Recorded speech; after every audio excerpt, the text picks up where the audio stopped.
Okay, so you did. Okay, so I know we promised a new topic, so uh, no, so we want to finish business. No, it's still about Eliyahu Hanavi, but a totally different nekuda. It's the word of that when and it's connected to the continuation of Rambam. How does the next halacha in Rambam continue? And I didn't bring it because it's not It's not exactly what we're discussing today. Is that Moshiach, when Moshiach comes, that he is going. One of the things he's going to do. It's an amazing halacha, and we're going to have to study it.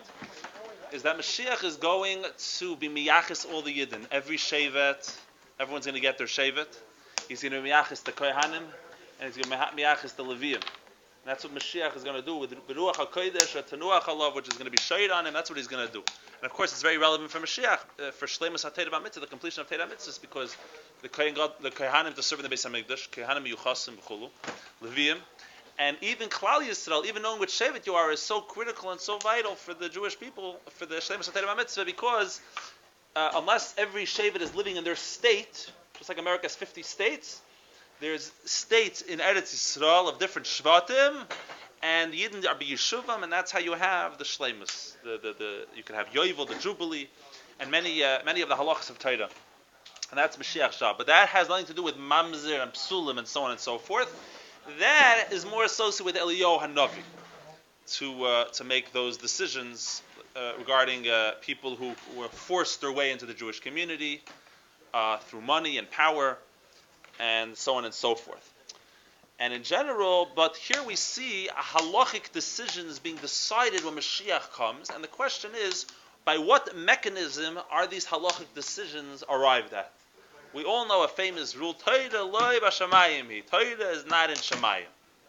So now, we have a general concept, which is that Eliyahu Hanavi, the Gemara says, the money she'emunach ad she'yav Eliyahu. Let the money until Eliyahu Hanavi comes. That's the lashon of the words of the Gemara. Eliyahu Hanavi is going to come and he'll resolve the issue between the two litigants.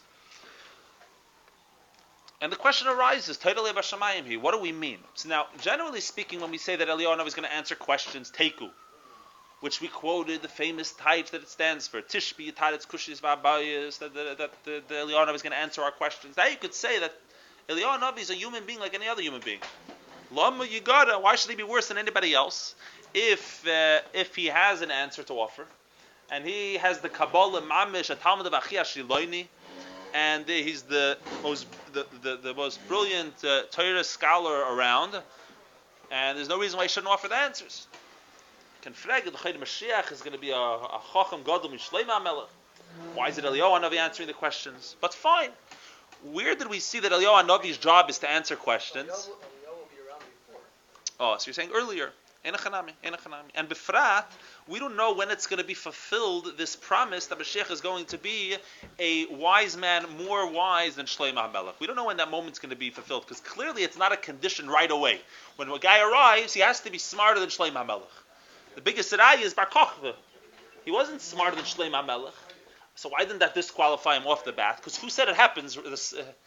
Later on, the Eibusher gives him Chachma. The Eibusher gave Chachma to Shlomo HaMelech, and he gave him Chachma. Right, Mela, you're pointing out a good point. So Eliyahu Hanavi, now it's not just a gemat, not a gematria. It's not just a Rosh Tevis. Tishbi, Taretz, Kushis, V'Aboyis. It's a nice idea that Eliyahu Hanavi is going to answer our questions. It's actually one of the shittas in the Mishnah, if you remember last time. The third shitta out of the 4 shittas in the Mishnah Nativin was that what's Eliyahu Hanavi coming to do? Lahashveis ha-machlekes. Lahashveis ha-machlekes.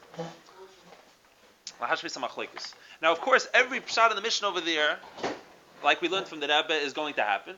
And another thing is, very interesting, every position over there in the Mishnah is actually darshaning it, is translating it on the pasuk, V'heishav leiv aves al banim, v'leiv banim al avesim. The Eibush is going to return parents to their children and children to their parents, right? The first 2 shittas that say that we're discussing a case of mishpachis, bringing families together, and so on and so forth. So that's obviously parents with children and so on and so forth.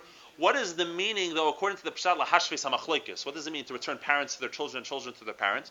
So there's a Meidik Pshat explained by the Ava B'Tainugim.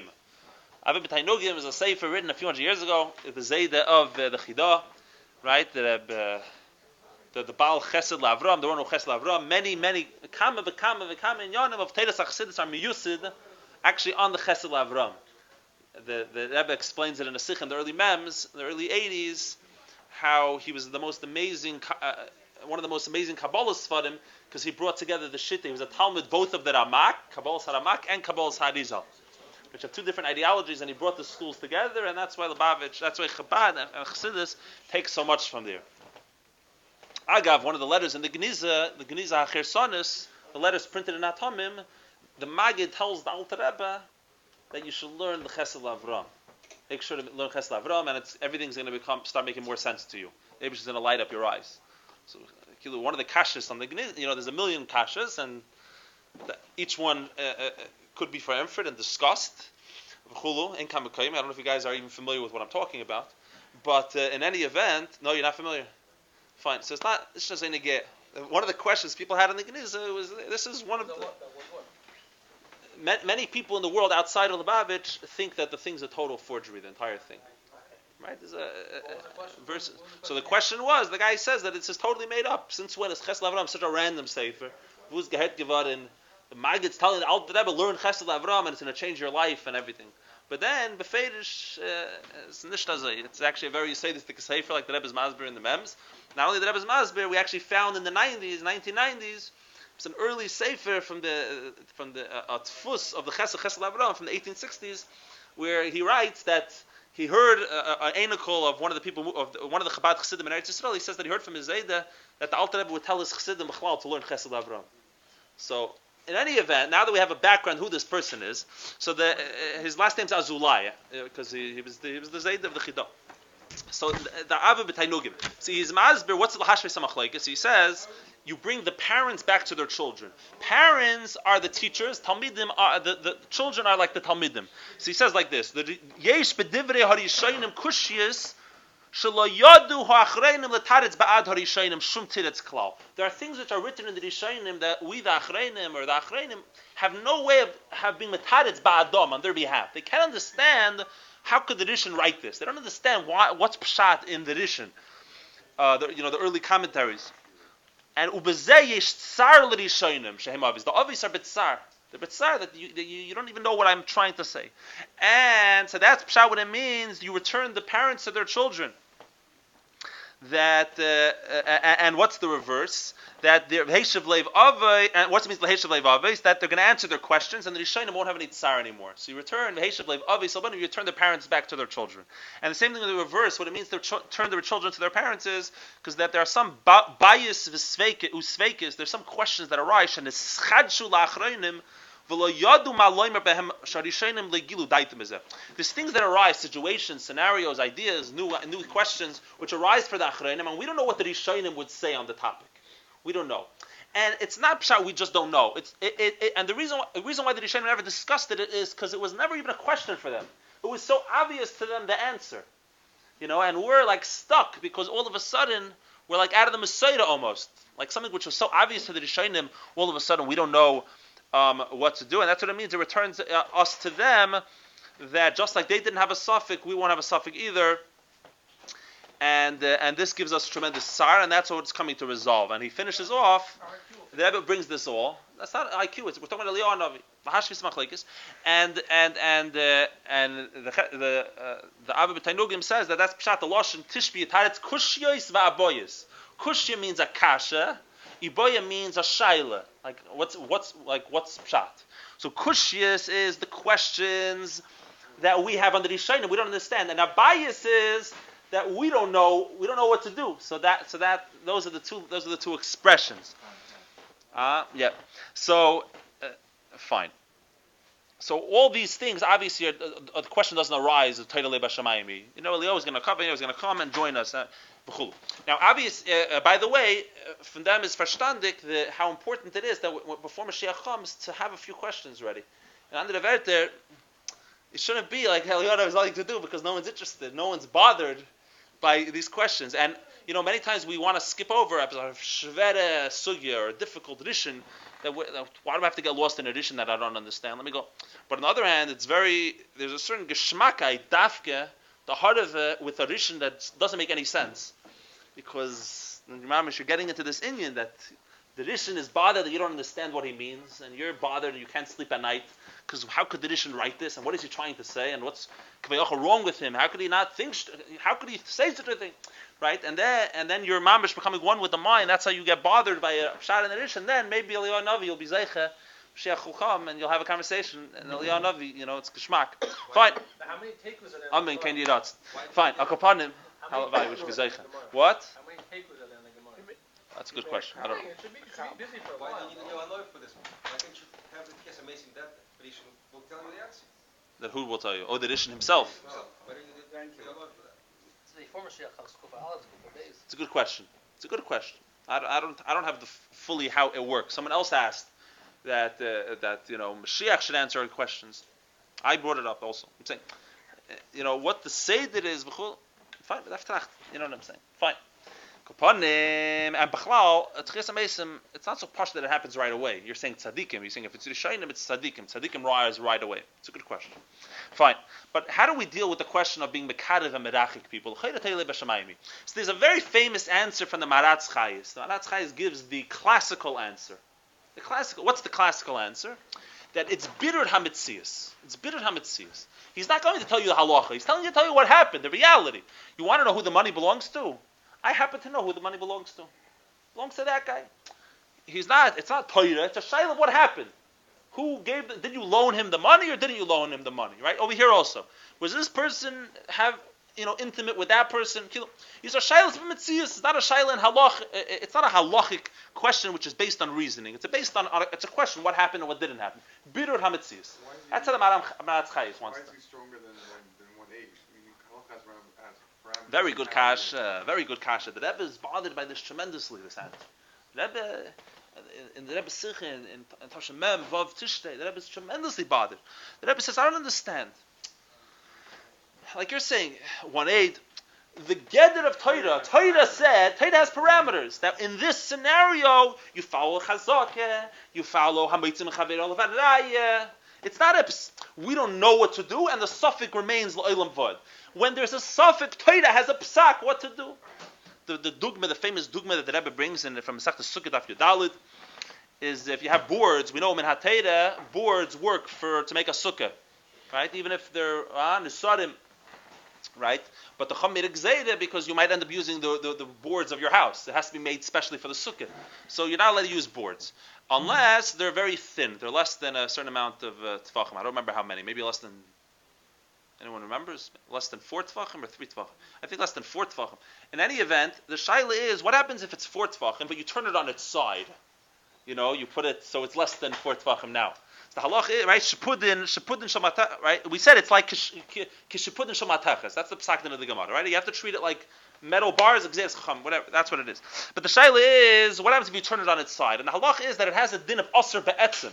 Once it got, right? That's what we're saying, the Rebbe brings. But once it got the geder of kishepudin shamatachas, we treat it like matachas, then you don't start getting technical that, it's not wide enough for you to make the mistake that it's like a house. But the thing the Torah gave it a certain characteristic, the Torah gave it a certain geder, a certain category, put it into a category, it's like a metal board, and you're over with. You can't be used anymore. In other words, you get a geder of vados. The Rebbe also brings that to the Gabi Asugya, into Santa Sugya, an interesting Sugya, Gabi Eliyahu Hanavi himself. In Chulin Dafei, the Gemara discusses, there's a ganze shit of Anon. He wants to say that someone who serves Avodah Zarah doesn't mean that he's a mumil chalatei kula. In other words, a guy could be a frumi yid, but he happens to be Avodah Zarah on the side. By the way, this is very common in the olden days. The northern kingdom of Israel, the Yidden kept kosher, they kept a lot of things. The Taivet Avodah Zarah was so strong, they did Avodah Zarah echad. Right? So the shaila is the shchita kosher of azayir. That's the ganze shaila. The whole sugya shleim in the Gemara. A few pages, the ganze sugya. So the Gemara wants to bring a raya from a story that there was a famine and Eliyahu Hanavi was, wherever he was, and there was no food, and the ravens brought him lechem ubasar. They brought him bread and meat in the morning and met him bread in the evening. And Abba Rabbi Yehuda Marav, that it was from the slaughterhouse of Achov. The meat, where was the meat being brought from? From the kitchen of Achov, the northern kingdom. So the Gemara wants to bring a raya from there that it's kosher to meat. Because these guys were Avodah Zarah, but he was eating their meat. The Gemara says nishken raya because al pi adibur shiny. Once the Eibishter could tell you even to eat treif. So the Eibusher told him, "Al pi dibur, eat the meat," and therefore, regardless of whether it's, even if it's not kosher, the Eibusher said, "Eat it," so it's kosher for him. So there's no raya. Maybe it wasn't kosher. Toises has a kasha. He says, Who was it brought for? who was it? I'm saying For Eliyahu Hanavi himself. What? Who was the meat brought for? For Eliyahu Hanavi. It says that He would have starved. It says for Davar Maguna for a time the Eibusher doesn't kill. No, but if the Eibusher gave him a tzivui to eat I'm it, saying the Eibusher protects him for Davar Maguna for a time. it's not about protecting. It comes kosher. We're saying that he had to get A pia dibur shiny. When the Eibusher tells you to do an aveda, there's one of the things of nevuah. A navi could tell you that now Eibusher wants everybody now to wear shatnez today. That's the halacha. Eilu of Tishma. It's a mitzvah that I used to listen to. Say specifically that way, but the conscious, right, that it affects the. You're saying that it become mamish was nefesh. I don't know what to tell you. At the gomer by pikuach nefesh, there's a famous question. The Alter Rebbe has the word gomer in brackets. Right? When you eat a tray for pikuach nefesh, the shaila is, does it turn mamish kosher or not? Right? There's a famous brackets. The Alter Rebbe has heter in brackets, a whole pilpul of the Rebbe. It's a big shaila, but over here, l'chayda would be even stronger than there. The Ibusha tells you to do it. Maybe by pikuach nefesh is also a kiyama mitzvah. It's a good shaila you're asking. But Akapanim, you definitely can't not listen to the Ibusha. Pia dibur, the Ibusha. Akapanim, Shrek Teis Akash, he says, I don't understand the havamina. You had to have known the concept of al pia dibur that the Eibusher told him to eat today. Why? Because we know that there's a concept of basar shnis alim and ha'ayin. If you don't know where the basar, if you don't see the basar shnis alim and ha'ayin, then there's a famous gzeira that the meat is not kosher. The fact is akasha. Answers Tosfos that the havamin of the Gemara was that he had a pi dibur, very similar to what you just said. He knew from the Eibishter that it wasn't coming from a treifa place. What's the problem with basar shnis alam and ayin? Basar that you don't know where I didn't have it for a minute is maybe now it's treif. So the havamin of the Gemara was that he thought that the basar that he got a nevuah that it's really kosher meat. It's not treifa meat. But it didn't occur to him that the Eibishter Mamash told him to eat treif. Right? So that's why he thought, it must be that it's really kosher. You're allowed to eat the shchita of an Oiv. And the Gemara says, no, al pi dibur, you could even eat the meat of a Oiv David. Right? But what comes out very interesting is that the Gzeira, when the Chum said, Basar shnis alim and ha'ayin, it's not that it be'etzim, it's not kosher. If once the Chachamim were geyser, it would become essentially not kosher, then even in the Havamin of the Gemara, even in the beginning of the Gemara, the Eibishter told, for the fact that the Eibishter told him to eat it, means that the Eibishter is telling him to eat treif. So there's no question, B'chlal. There's no raya, B'chlal. Those who got it, fine. You understand? Upon him, the Gemara, but it's not a raya in the end, because once the Gemara says in the end that al pi dibur, that he got a nevuah to eat treif, then maybe we could even change the Havamina also. In other words, maybe basar shnis alim and ayin actually becomes treif, regardless, even if it happens to be kosher. But the Eibusher told him to eat it. All the cheshbonis go out the window. This is the Rebbe's kasha on the Maratz Chayus. Just to go on a tangent for a split second, off topic, is this whole pilpul is very negel gabi chol vakum, and the heter of Rabbi Moshe Hayadua. Right, we know that half of Klal Yisrael in America are seimich on the tshuva and the first chelik of the day, tshuva of Rabbi Moshe, that since we know for a fact that you wouldn't mix treif milk into the kosher milk, Yediyah Gemara mamish knowing is the same thing as edus, anan sadim. It's as if there are edim there. And just to mention one or two rayas from him, and then to mention Akasha, is basically. So first he brings a number of very strong rayas that in Yiddishkeit, knowing if there are edim who mamish know, even if they don't mamish see, then it's as if they were made on the thing itself, as if they mamish saw it. Right? He brings, for example, the Gemara says that a woman should be considered a geyedis because everyone knows that she's toivel for nida. So that is her tefillah for geydus. So fraktois is the obvious kasha. There's no dayanim. We know that in order for a geydus, for a conversion to be kosher, you need to have, just like you need two witnesses by a wedding. Without two witnesses witnessing the kiddushin, the wedding is worthless. The wedding didn't happen. They create the only two people. There are four people who matter at a wedding: chas and kala, two edim. Everyone else is a sideshow. The mamish don't matter. However, right, that's 2 Eidim. Same thing with Gatus. 3 Dayanim, they make the Gatus without 3 kosher Dayanim, Yidden, Shemirish, Kip Shabbos, Chulu, it's garnish verd. The reason why it's, by the way, it's not hard to become a ger. Believe it or not, people we like thinking it's so hard. Extremely easy, al pi halacha, to become a ger. It's not, all the tznuim, Kabbalah, Samitzvahs, Chulu, Nishazai Pashut, Ali Kuv, B'di'evid. You're not supposed to be megayer somebody, but if it's very hard to passel an edus, a gear. Why is it so easy to passel most of the conversions that happen in America? You Pasha didn't have 3 dayanim there, right? The person tabled in the mikveh. The person does. The people there weren't Shemer Shabbos. They were apikursim. They were Reform rabbis. The people who are b'chlal not kosher for edus, dayanis, anything, and therefore it's a worthless conversion. By someone who doesn't keep Shabbos and is from a yid, someone who's not an apikaidus, can move on. So akopanim. So the shaila is how? What do you mean she's a nida? She goes to the mikveh. So the Taisus gives one answer. There were dayanim when she was mekabel the mitzvahs. But then Taisus says v'yesh mefarshim zok Taisus yesh mefarshim that since kivan the yadua lakel shetavla ki'ilu aimdim shamdami. Since everyone knows that she tavels for nida, it's as if they were standing there, as if the dayanim were there. In other words, they have the din. The dayanim as if they were standing there. That's his first raya. He brings another raya, a much more famous gemara. Hein eidei yichud, hein eidei biyu. One of the ways you could get married is through having intimate relations, but the eidim don't have to actually see the act. They see them going into the room together, and since there's a chazak, that's what they're doing. It's as if you saw the act itself.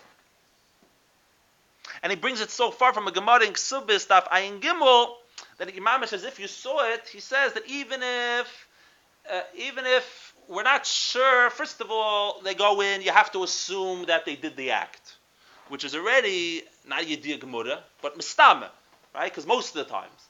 And he says in that Gemara, in Ksubis Tavayin Gimel, you have to also rely that Ein Adam Eiseh Bilas Nus, that a person is not just stam doing it for Nus. You're assuming that a person wouldn't want their relation to be just an immorality, that they would want it to do it to be a holy thing, to be a marriage. And therefore, and then furthermore, he says over there, it's mamish in that sugya. He says mamish. It's a third thing also that you're assuming that the guy realizes that the marriage of a minor is not a marriage, because it's talking about that he was married to her as a minor, and now he's with her when she comes bas mitzvah. So he's married. He's having the relations with her amanas to marry her now. He doesn't think he was married to her before. So he says mamish, but yet we consider it the edim as if they saw it happen. Because you rely on the chazaka and on the reiv and on pihalach, it's an ansade. It's as if they saw it. So he wants taina, and he goes on with 1 or 2 other rayas. But what's his bottom line? He says that we see according to Kechav Teira, what do we see Teira holds? He says that knowing something happened is already what? It's as if you saw it. You're an aid. So therefore, if we know mamish for a fact that the government, that people they'd lose their whole job if they mix something else in. For sure, it's as if we have Eidim. That's his thing. Just to be Meisef, that's his tshuva, the famous tshuva. Right? Wegen Chol Vakuum. Ich can doch Meisef sein. I could add another raya, a famous sugi, which is also relevant to marriage, and it's not so easy to passel a marriage to this, is that what happens if it turns out that the 2 Eidim who saw the ring put on the finger are not kosher in the end? Do we passel the wedding? So there's a famous tshuva, Chasam Sofer, a long tshuva. It's printed in the Pischei Tshuva in Shulchan Aruch. That no, because anyone in the crowd is a kosher witness. So if they have 2 frimme yidden in the crowd, Hutmanshein. He says, they didn't see the moment of the ring on the finger. But they weren't paying attention to the Eidim. It doesn't matter. You don't need to pay attention to be considered an Eid al pi halach. But he says, they didn't see that moment. They weren't close enough. They didn't see the. But he says, the fact that you were there, you know what the whole ceremony is there for. And you see it happening. You didn't see punkt what happened, but you know that it happened, right? So he says that's right. It's the same cloud that Moshe is speaking over here. He says das is edus. You don't. It's nishne gay. It doesn't change the fact that it's as if you saw it happen. Fine. For those who didn't chap yet, though, there's a great kasha on the whole approach, which is. He proved how easy it is to be considered as if you know for a fact. Eidus, right? But the Chachamim, that was the Gzeira of the Chachamim. Hagufa was the gzeira of the Chachamim, that we don't want to rely on chazakes. We have a chash, we're afraid, regardless of what happens. Let me give you a dugma. There's a famous Pri Chadash, which no one agrees basically with the Pri Chadash. Majority, the Moshiach says himself, don't follow the Pri Chadash. What happens if it's more expensive not kosher milk than kosher milk? So why would they mix in not kosher milk into the kosher milk, to trick you? He's taking more expensive item. More expensive, and also what happens if it's bechlal not matzui, bechlal not in his herd in the area. It's not matzui, a not kosher animal for milk. So this is the famous shaila. So the Pri Chadash is the only one who wants to make a heter. Everyone else says no, because once the chum were geyser, we don't care about these side things. Aser is aser, even if it's more expensive and even if it's not matzui. Famous machlekes, right? So the Moshe just went about in his shuvah proving so geschmack, such a geschmack oifen, how easy it is to be considered edus re'iyah al pi Torah, right? As if you mamish saw it. But that haguf is what the Chacham answered. The Chachamim said that it could be. In other words, why is it relevant to our conversation? Because it really comes to shaila. Did the Chachamim just aser chol v'akum, and once it's aser regardless? In other words, the Chachamim decided they're against it. Right? Because sometimes it's a problem. Or is it that every time it's just a suffix every time? So if I have a way to be mevar the suffix, that's more the approach of the Pri Chadash. Right? And Moshe says, I know for a fact, because they wouldn't do it, right? But you knowing for a fact, being considered as if you saw it, it's very easy to have that. And you yourself would agree that when it's not mamish know for a fact, 99.99% sure, you would also be against it. So therefore, it's a little bit difficult. You understand the shredakite with the tshuva, with the vart? Fine. Akapanim. This is a sugi shleima. I don't know if I should have just spent 10 minutes on it, but it's kedai have yediyas b'chlal, but after wissen a bissel was tutzich in the Welt. So akapanim, Gabi the answer. So the Rebbe l'chatchila, or the Rebbe's main answer that he likes more than anything is the very pashut vart that Eliyahu Allah beside Hashemayim, he went up alive to heaven. Eliyahu Hanavi. And according to many shittas, maybe even most shittas, he mamish went with begufay. It wasn't that the guf was left behind somewhere. We mentioned the Chassam Sefer a few weeks ago. The guf is in Gan Eden HaTachtin, a ganze Maisa. But according to most shittas, What does that mean? I wasn't here. ich weiß, I don't know what it means. I'm not going to repeat it because I don't know what it means. But according to many shittas, he went up mamish begufay. His guf went up to Shemayim. His guf came in his dachik, completely refined. They went up to Shemayim with him. And then comes a shaila. Is it as if he passed away or not? What's his geder? It's a big shaila. If the and the shaila is dependent on what's it mean to die. If the geder of death is the separation of a soul from a body, then he didn't die. If the geder of death is histalkus min ha'elam, leaving the world, then he did die. Right? When we mean the world, we don't just mean the atmosphere. If someone goes to Mars, the wife is not, he's not dead. But we mean out of, this 14 billion light years away is where, our physical universe seems to end. Out of the universe, he's gone. Doesn't exist. He's not nowhere to be found. Right? Upon him, the reality is, if that's the Gedr of Misa, then maybe not. That's a good question. There's actually a Gemara in Moed Katan which discusses it, and the Gemara says that Lagabi him it's like Misa, because Lagabi him for him he loses his Rebbe. You can say But Lemaisa, where's it relevant? Mamish, it's irrelevant. His wife is his wife mutter or not? That what? It's the same verb. Lagabi them. Yeah, that's what the Gemara answers, right? Right. So it doesn't answer our core question though. Is he considered alive or dead? It's the shaila. And because even if you do consider it histalkus min ha'elam, maybe histalkus min ha'elam, if it's histalkus min ha'elam where you're, even if you want to say that the geder of Misa is histalkus min ha'elam, but what about histalkus min ha'elam in such a way that you easily come back? Like Eliyahu. In other words, not just histalkus min ha'elam. You have the ability to come back whenever you want. So maybe just leaving the world also is not enough. So it's a complicated question. There's actually a tshuva of the Trumas Hadeshin. The Trumas Hadeshin, one of the Paiskim Rishayim, Yisrael Isserlan, who's matter the wife of Eliyahu Hanavi. He says, tshuva is matter the wife of Eliyahu Hanavi. Against him, upon him what? Shinach is a briyase, Other geschmack is svaris you can throw out there. So in other words, if you learn that he's alive, the whole shaila felt that up. Eliyahu Hanavi, it's not pshat he's coming as like a cholim or like a malach or like a nevuah, saying when he's mevarer a metzias, when he comes down and says this is what happened and this is what happened and this is what happened. Eliyahu Hanavi that he was lamaila at Gezen, zokt edus, and he's testifying what he saw. It's nishkin shaila of Toidim and Hashemayim. It's Eliyahu Hanavi.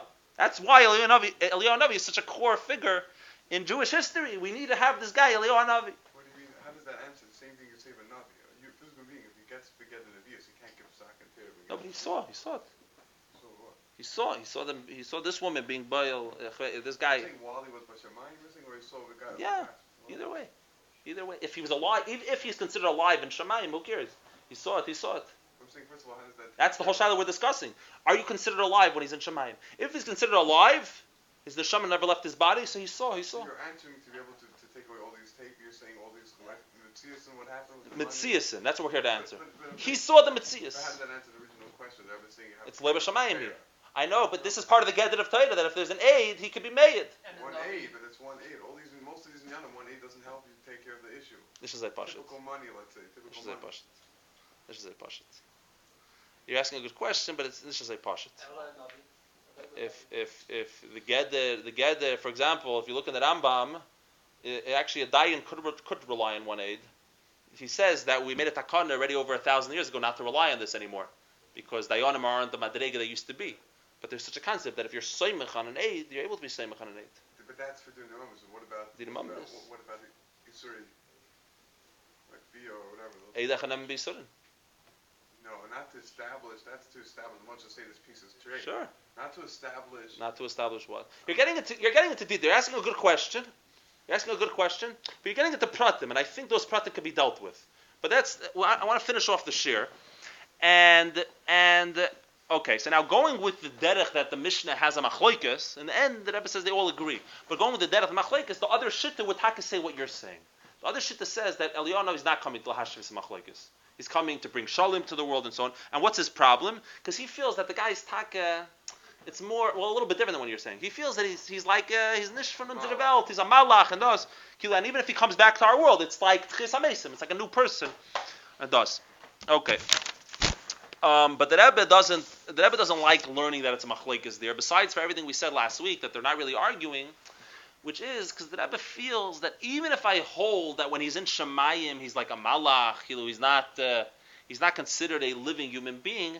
But now that he's a human being on earth, if he remembers what happened in Shemayim, he should have a certain gedder that he knows.